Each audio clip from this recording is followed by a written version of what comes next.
ఓం శాంతి శాంతి శాంతి trailer out అయింది.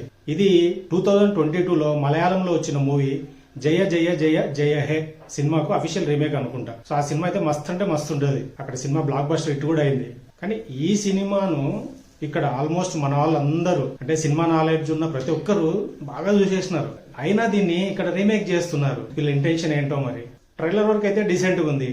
Characters అన్ని grounded ఉన్నాయి. కాస్టింగ్ కూడా బాగా సెట్ అయింది. తరుణ్ భాస్కర్ కావచ్చు, ఈశారబ్బ కావచ్చు, బ్రహ్మాజీ కావచ్చు, అంటే ఆ విలేజ్ డ్రామాకి ఎలా ఉండాలో అలా అయితే కనిపిస్తున్నారు. నెక్స్ట్ ట్రైలర్ లో లాస్ట్ లో ఒక సీన్ ఉంటది.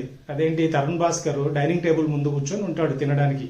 ఈ టైంలో ఈశారబ్బ వచ్చి ఏదో పెట్టడానికి ఒక టిఫిన్ క్యారియర్ అట్లా హ్యాండ్ అట్లా పెడుతూనే మనవాడు చిన్న జర్క్ ఇస్తాడు.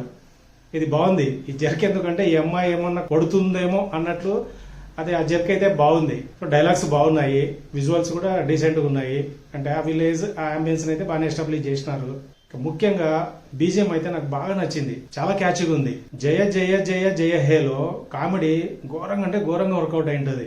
మరి ఈ సినిమాలో కామెడీ ఎంతవరకు వర్కౌట్ చేసినారో ఏంటో మరి చూద్దాం. 30th సినిమా రిలీజ్ అవుతుంది. టికెట్ ప్రైస్ 100 రూపీస్ అయితే చాలా మంది చూస్తారు. లేదు 300 500 అంటే చాలా మంది ఆలోచన చేస్తారు సినిమాకి వెళ్ళడానికి. ఇలాంటి సినిమాలకు 100 రూపీస్ అయితే బాగుంటుందనేది నా పర్సనల్ ఒపీనియన్. సినిమా చూసిన తర్వాత మరింత డీటెయిల్ గా మాట్లాడుకుందాం.